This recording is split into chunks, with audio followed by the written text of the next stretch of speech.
Lok Sabha wise जो आकलन आजकल हम कर रहे हैं हर विधानसभा का, उसमें बहुत अच्छा रिस्पॉन्स आ रहा है और लोग बहुत जिज्ञासा से हमारे इन एपिसोड्स का इंतज़ार कर रहे हैं। और अब जो है हम करनाल के बाद जिक्र करने वाले हैं सोनीपत लोकसभा के अंदर जो विधानसभा सीटें पड़ती हैं उनका। नमस्कार, मैं हूं आपके साथ अरुण कुमार और इस विशेष चर्चा में मेरे साथ मौजूद है खरी खरी न्यूज से कुलदीप सुरान जी। सर बहुत बहुत स्वागत है। पिछली जो लोकसभा सीटों के आकलन हैं वो तकरीबन लोगों का जिस तरह से बातचीत हो रही है बता रहे हैं कि काफ़ी सटीक है। और आज सोनीपत की बात करेंगे। सोनीपत जो है शुरू हो गया है अब हुड्डा का गढ़। अब उस हुड्डा के गढ़ में क्या कुछ है, क्योंकि जो जिस तरह से हमने एक पहली अपनी वीडियो में जिक्र किया था, बहुत सारे जो विधानसभा है उनमें प्रत्याशी बहुत पैदा हो गए हैं। भूपेंद्र सिंह हुड्डा के लिए वो भी एक बड़ी मुसीबत बनेगी, लेकिन क्या कुछ रहने वाला है पूरी जानकारी। देखिए, सोनीपत का जो इलाका है वो निश्चित तौर पर भूपेंद्र हुड्डा का गढ़ माना जाता है। और लोकसभा चुनाव में जिस तरह से सतपाल ब्रह्मचारी को एक नए चेहरे को लाकर जो है जितवाने का जो काम किया वो भूपेंद्र हुड्डा के कारण ही हुआ। देखिए, पहले क्या था कि जो जींद का इलाका था वो कांग्रेस के लिए, हुड्डा परिवार के लिए एक वो वीक इलाका था, क्योंकि पिछले 3 चुनाव से वहाँ पर कांग्रेस का खाता नहीं खुला। बेशक से सुभाष गंगोली 2019 में सफेदों से कांग्रेस के विधायक बने, लेकिन ये माना जाता है कि वो कांग्रेस के बलबूते पर विधायक नहीं बने, बल्कि सुभाष गंगोली अपने पर्सनल जन आधार के चलते और बीजेपी के विरोध में जाट वोटरों की लामबंदी के कारण ही जीते थे। अब जो विधानसभा के चुनाव हैं, ये सच्चाई कि भूपेंद्र हुड्डा के लिए जितना रास्ता आसान नजर आता है, जो चर्चाएं चल रही है उतना नहीं है। लेकिन मैं ये मानता हूँ कि बीजेपी आज की तारीख में सोनीपत पार्लियामेंट में कांग्रेस के बिल्कुल नेक टू नेक खड़ी है। अगर भूपेंद्र हुड्डा ने कैंडिडेट सिलेक्शन में गलती कर दी तो आप याद रखिए यहाँ पर पासा पलट सकता है। जो आज की तारीख में जहाँ पर भूपेंद्र हुड्डा के इस पार्लियामेंट में जो 5 एमएलए हैं, वो 5 एमएलए 3 या 4 या 2 एमएलए भी रह सकते हैं। क्योंकि आप जरा देखेंगे कि बीजेपी जो वर्किंग जो कर रही है वो वर्किंग एक एक सीट के हिसाब से कर रही है। जैसे हम बात करें कि सबसे पहले राय की बात करते हैं। राय सीट के ऊपर क्या है कि बीजेपी ने अपना पलड़ा भारी करने के लिए मोहनलाल बडोली को प्रदेश अध्यक्ष बना दिया। वो नेगेटिव छवि के नेता हैं, लेकिन इसके बावजूद बीजेपी ने उनका वजन बढ़ाने के लिए और लोकसभा चुनाव में हार के बावजूद उन्हें बड़ी जिम्मेदारी देने का काम किया है और एक तरह से उनको जो है सीएम पद की रेस में शामिल कर दिया चुपचाप। अब इससे कद बढ़ने से क्या हुआ कि अब वो अपील कर सकेंगे कि मेरी जो है साख का सवाल है, अपनी कौम की साख का सवाल है, इलाके की चौधर का सवाल है। तो इसके कारण ही राय सीट पर जो है मोहनलाल बडोली दोबारा से विधायक बन सकते हैं। क्योंकि इसका दूसरा कारण ये भी है कि कांग्रेस के अंदर की लड़ाई। आप जानते हैं कि राय सीट ऐसी सीट है जहां पर लगभग 2 दर्जन से ज़्यादा कांग्रेस के लोगों ने टिकट के लिए आवेदन किया है। उसमें अच्छे खासे ब्योत के मतलब पैसे से मजबूत जो चेहरे कांग्रेस के टिकट मांग रहे हैं, चाहे वो अंतिल खाप के हों, चाहे वो दैया खाप के हों, चाहे वो जो है पुराने कांग्रेसी नेता हों। यानी जहाँ इनेलो कभी मजबूत होती थी, वो सारा का सारा वोट बैंक, वो सारे के सारे नेता, वो सारे के सारे वर्कर जो है आज कांग्रेस में खड़े हुए हैं। और यही वजह कांग्रेस के अंदर भी समस्याएं पैदा हो गई हैं। अगर जयतीर्थ दैया से अगर कांग्रेस बाहर ही निकली, हुड्डा परिवार का जो प्रेम जयतीर्थ की फैमिली से बाहर नहीं निकला, अगर उनको टिकट देने का काम किया तो निश्चित तौर के ऊपर जो है बीजेपी लगातार तीसरी बार ये सीट जो है जीत जाएगी। क्योंकि आप देखिए 2014 में भी कांग्रेस नहीं जीती, बल्कि 3 वोटे से जीते थे। वहाँ पर आईएनएलडी की जीत कहूँगा, ना कि कांग्रेस जीत कहूँगा जो है। अब यही हाल जो है गन्नौर का लगाइए। अब गन्नौर में जो है जो हालात हैं वो कुलदीप शर्मा के खिलाफ हैं। 2014 में भी जो है कुलदीप शर्मा को सबक सिखाने के लिए जो है जाट वोटरों ने वोट जो है निर्मल चौधरी को दिया और निर्मल चौधरी जो है बीजेपी की विधायक बनी। लेकिन लोकसभा चुनाव में निर्मल चौधरी की जो भूमिका थी वो भी संदिग्ध रही थी। उनके पति सुरेंद्र सिंह के जो ऑडियो भी जो है वायरल हुए थे, जिनमें वो कांग्रेस सपोर्ट की बात कर रहे हैं। यानी निर्मल चौधरी की टिकट यहाँ पर कटेगी और देवेंद्र कादियान को टिकट मिलेगी। देखिए, देवेंद्र कादियान 2019 में टिकट के दावेदार मजबूत थे और इस बार भी वो टिकट लेकर रहेंगे। और अगर वो टिकट लेकर आते हैं तो उनका सर्कल देखिए, मैंने उनकी वर्किंग देखी है तो पॉजिटिव वर्किंग है। जाट वोटरों में भी 8,000 वोट ले सकते हैं और इतने वोट जो है बीजेपी को सीट दिलवाने के लिए काफ़ी हैं। अगर भूपेंद्र हुड्डा ने कुलदीप शर्मा को ही दोबारा टिकट देने का काम किया तो अब मान के चलिए यहाँ पर भी एज जो है वो कांग्रेस की बजाय बीजेपी का रहेगा। यानी बीजेपी फिर यहाँ से चुनाव जीत सकती है। तो ऐसा नहीं होगा कि वो जाट और ब्राह्मण वाला जो सैंडविच बनेगा वो हुड्डा को काम आ जाएगा? इस सैंडविच पिछली बार भी था, क्यों काम नहीं आया? तो लहर भी थी बीजेपी की? नहीं, पिछली बार लहर नहीं थी, पिछली बार खिलाफत थी बीजेपी की। जब आप कहते हैं कि भूपेंद्र हुड्डा गढ़ है तो लहर तो कहाँ से आ गई? निर्मल चौधरी बिचारी बन के जो है वो लोगों में बेचारा तो देवेंद्र कादियान को पिछली बार टिकट नहीं मिली, टिकट तो नहीं मिली ना उसको। उसको टिकट नहीं मिली थी, निर्मल चौधरी को तो है तो निर्मल चौधरी को अब की बार तो टिकट मिली, मिल गई, जीत गई ना। फिर अगर देवेंद्र कादियान को अगर टिकट मिल गई बेचारे से लेकिन अब जिस तरह से सतपाल ब्रह्मचारी की बारी में ये सब नेता जो है एक एक करके रेड जोन में आए हैं कि हाँ मेरे को निर्मल ने हरवाया, मेरे को उसने हरवाया, तो देवेंद्र आएंगे जब, तो क्या निर्मल चौधरी फिर दम नहीं लगाएंगे उनको हराने के लिए? देखिए आप भी जानते हैं निर्मल चौधरी का जो वोट बैंक है जो वो वोट बैंक इनेलो वाला वोट बैंक था जो, और वो वोट बैंक कहीं ना कहीं जब बांटने का काम आएगा, वहाँ की सबसे मेन समस्या है कि अगर कुलदीप शर्मा कैंडिडेट ना हो तो उस कंडीशन में क्या है कि फिर वो आसानी से हुड्डा के कैंडिडेट को वोट चले जाते हैं। वहाँ पर नाराजगी से कुलदीप शर्मा से ज़्यादा है, सो हुड्डा से कम है। तो यही वजह है कि वहाँ पर जो है कैंडिडेट का जो सिलेक्शन है वो बीजेपी और कांग्रेस दोनों के चुनाव को प्रभावित करेगा। अब हम जैसे सोनीपत पर आते हैं तो निखिल मैदान ने जो पाला बदला है उसे तो चलते पूरी सीट का समीकरण बदल गया है, क्योंकि सुरेंद्र पवार जेल चले गए हैं, मुझे उनकी रिहाई के चुनाव से पहले उम्मीद नहीं है। तो ऐसे में कांग्रेस के पास कैंडिडेट ही नहीं है, और जो है निखिल मैदान जो है मुझे बीजेपी के टिकट के ऊपर जो है जीता हुआ कैंडिडेट लगते हैं। तो ऐसे में कांग्रेस की एक सीट ये भी घट गई। और जो आगे की जो गोहाना की बेल्ट है, गोहाना के अंदर भी जगवीर मलिक की जो पोजीशन है आप भी जानते हैं, मैं भी जानता हूँ कि अगर हुड्डा ने उनके टिकट नहीं काटी तो निश्चित तौर पर की बार हारेंगे, जीतेंगे नहीं। बीजेपी ने किसी भी अच्छे नॉन जाट परिवार को, जैसे विरमानी परिवार को दे दिया या किसी बीसी परिवार को टिकट यहाँ पे दे दिया, तो उस कंडीशन में यहाँ पर जो है बीजेपी की जीत के आसार बढ़ जाएंगे और जगवीर मलिक नहीं जीत पाएंगे।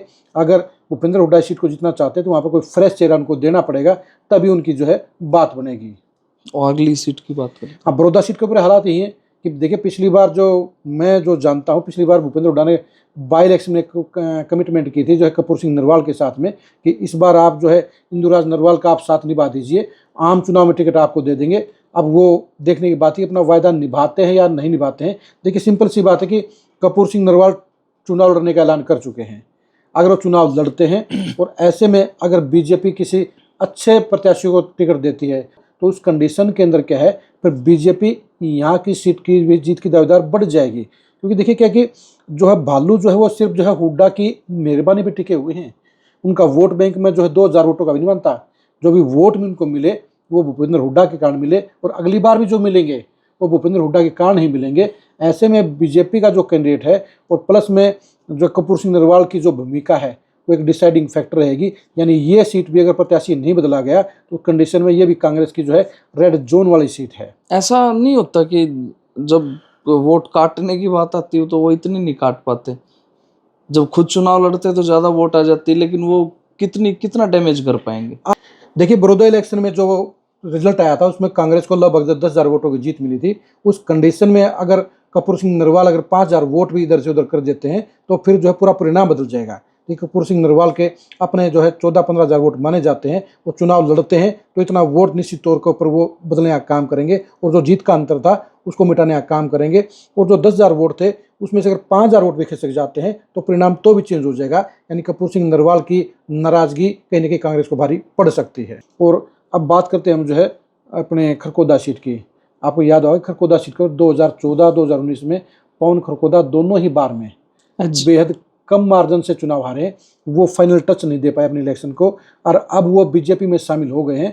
तो मुझे लगता है कि जयवीर वाल्मीकि को टिकट दी भूपेंद्र हुड्डा ने लगातार चौथी बार, तो इस बार उनका चौथा बन जाएगा, उनके जीत का चौथा नहीं बनेगा बल्कि उनकी हार का जो है सीधा सीधा घंटा बज जाएगा। और यानी कि आप देखिए कि सोनीपत की जो 6 सीटें हैं, अब 6 सीटों में से आज की तारीख में कांग्रेस की एक भी कन्फर्म नहीं है, जबकि हम ये कह रहे हैं कि भूपेंद्र हुड्डा गढ़ है। यानी अगर वर्तमान प्रत्याशियों पर दाव लगाते हैं तो भूपेंद्र हुड्डा के लिए एक भी सीट सेफ नहीं है, और अगर प्रत्याशी बदलते हैं तो फिर दोबारा से 3 से 4 सीटें वो जीत सकते हैं। अब जहाँ तक अब जींद जिले में एंट्री करते हैं तो देखिए कि जो सफ़ेदों की सीट है उसके ऊपर जो है बेशक से बीजेपी को लीड मिली है 5600 वोटों के लोकसभा चुनाव में, लेकिन विधानसभा चुनाव में मुझे लगता है कि जो उनके विधायक सुभाष गंगुली वो आसानी से चुनाव जीत सकते हैं, और वो लंबे टाइम के बाद ऐसे विधायक बनेंगे जो लगातार 2 बार चुनाव जीतेंगे। इससे पहले किलीराम पटिवारी भी 2 बार चुनाव जीते थे, लेकिन कहीं ना कहीं मुझे हालात जो वहाँ के वोट बैंक के हिसाब से हैं, अगर जसबीर देसवाल को अलग से चुनाव लड़े तो उनके लिए समस्याएं पैदा हो सकती हैं। अगर जसबीर देसवाल बीजेपी से आए तो भी सुभाष गंगुली के लिए फायदा रहेगा, क्योंकि उस कंडीशन में बच्चन सिंह आर्य चुनाव जरूर लड़ेंगे। तो यानी विरोध के वोट 2 जगह बढ़ जाएंगे, तो सुभाष गंगुली की मुझे जीत के जो चांसेस काफ़ी प्रबल नजर आते हैं। यानी सोनीपत पार्लियामेंट में जो पहली जो सीट है वो सीट जो है कांग्रेस की जो मुझे पक्की लगती है वो मुझे जो है सफ़ेदों की लगती है। जहाँ तक जुलाना की बात है, जुलाना की सीट भी इस बार कांग्रेस की परफेक्ट सीट है। 2019 के चुनाव में बेशक से ये सीट जेजेपी को गई थी, लेकिन अमरजीत ढांडा के हालात ऐसे हैं, अगर वो खुद चुनाव लड़ेंगे तो उनके 2-3 हज़ार वोट ही आएंगे, फालतू वोट नहीं आएंगे, जमानत तो नहीं बचेगी। नहीं बचेगी। तो उस कंडीशन में क्या है कि फिर यहाँ पर जो है कांग्रेस की जीत की प्रबल संभावना है। लेकिन एक सरप्राइजिंग चीज़ ये है कि समाजवादी पार्टी भी जो है जुलाना सीट को मांग रही है, क्योंकि संजय लाठर के बेटे जो आदित्य लाठर हैं वो चुनाव की तैयारी शुरू कर चुके हैं। और सुनने को ये मिल रहा है कि जो है अखिलेश यादव ने उनको जो है आदेश दिया है कि टिकट लेकर मैं आऊँगा और चुनाव आपने जीतना है। और ये सच्चाई भी है कि इस बार जिसको भी टिकट मिलेगी यहाँ पर, चाहे वो कांग्रेस की मिले चाहे वो इंडी गठबंधन के तहत जो समाजवादी पार्टी की मिले, इस सीट के ऊपर भी इनकी जीत का पुख्ता दावा है। यानी कि दूसरी सीट ऐसी है जो कांग्रेस के खाते में हम जीत की मान सकते हैं। और जहाँ तक जींद की सीट है, जींद की सीट भी डिपेंड करेगा कि यहाँ पर जो है जीत किसकी होगी। देखिए 3 चुनाव से मिड्डा परिवार यहाँ से एमएलए बनता आया है, बल्कि 4 चुनाव हो गए हैं। 2 पर हरिचंद मिड्डा बने और 2 पर जो है बाई इलेक्शन में और जो है कृष्ण मिड्डा बने। यानी 4 चुनाव मिड्डा परिवार ने जीते हैं, पहले आईएनएलडी के टिकट पे और अब बीजेपी के टिकट पर। लेकिन अब की बार वो फंसे हुए हैं, क्योंकि महज 2500 वोटों की लीड लोकसभा चुनाव में बीजेपी को मिली है। तो इसलिए अगर कांग्रेस ने वहाँ पर मजबूत प्रत्याशी दिया जो शहर और गाँव का कम्बिनेशन बना के चलेगा, तो उस कंडीशन में यहाँ पर जीत का दावा वो कांग्रेस का मजबूत हो सकता है। देखिए अब कृष्ण मिड्डा के खिलाफ जो है नेगेटिव माहौल है। वो जो टिकट कटने वाले विधायक हैं उनमें मिड्डा का नाम भी शामिल है। अब देखने की बात यह है कि बीजेपी क्या किसी पंजाबी नेता पर दाव लगाने का काम करेगी या किसी बनिया नेता को चुनाव मैदान उतारने का काम करेगी, क्योंकि जिस हिसाब से तैयारियां चल रही है उसके हिसाब से बीजेपी कोई ना कोई सरप्राइजिंग फेस जो है वो जींद में लाने का काम कर सकती है। तो ऐसे में कांग्रेस के लिए ये सीट 50-50 पर है। जैसे महावीर गुप्ता हैं, उनकी पॉपुलरिटी खुद ये कुछ नहीं है, वो अपने पिता मंगीराम गुप्ता की कमाई को भी खा रहे हैं।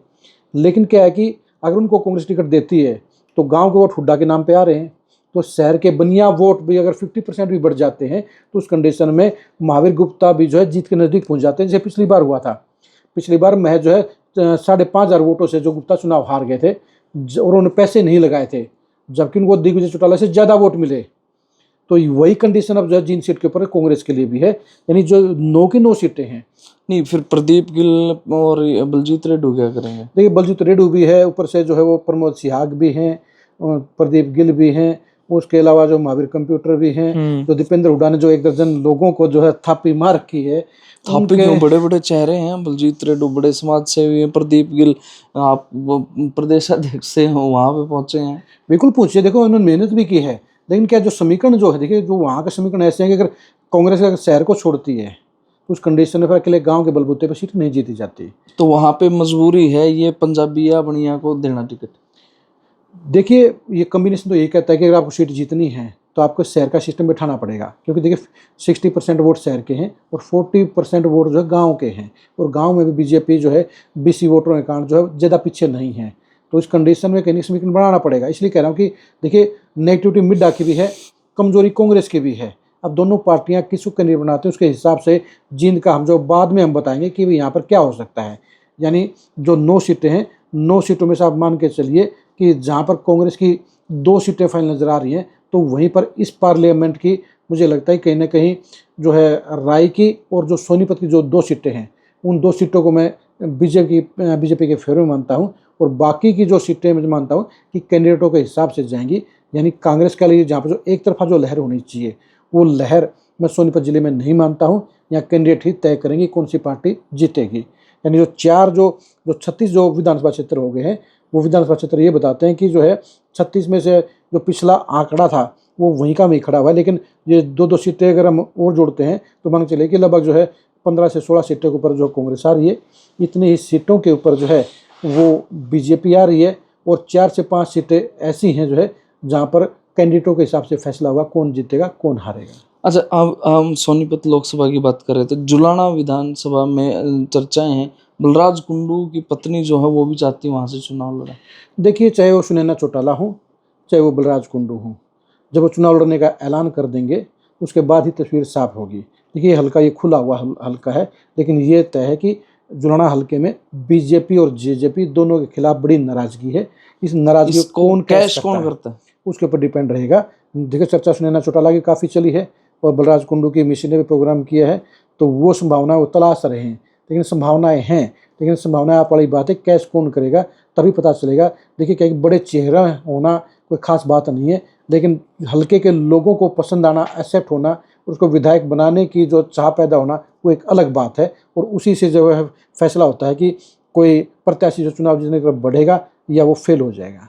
गोहाना की एक बात मैं कर रहा था, वहाँ पे कांग्रेस में शायद बहुत कम लोगों ने अप्लाई किया, इतने ज़्यादा लोग नहीं हैं, लेकिन गोहाना को ना एक तरह से एक ये मान लिया कि नॉन जाट की सीट ये है। जब से राजकुमार सैनी ने चुनाव लड़ा है ना और इतने ज़्यादा वोट ले लिए, उसके बाद से बीजेपी में भी होड़ लगी है कि नॉन जाट की ये सीट हो गई है और बीजेपी इस बार चुनाव निकाल देगी। चाहे वो राज्यसभा सांसद रामचंद्र जांगड़ा, वो भी कह रहे हैं कि मैं भी चाहता हूँ गोहाना से फिर से चुनाव लड़ना।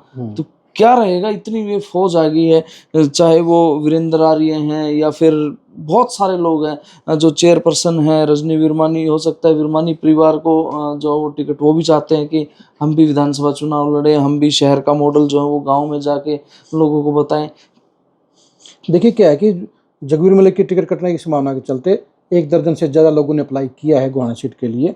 और जो बीजेपी की जो नॉन जाट की जो पॉलिटिक्स चली है, उसकी सबसे बड़ी वजह है जो है सैनी वोट बैंक।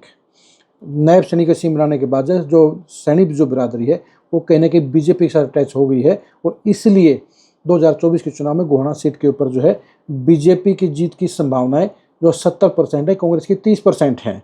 और इसलिए बीजेपी में टिकट के दावेदारों का जो कांग्रेस के मुकाबले डबल दावेदार हो गए हैं।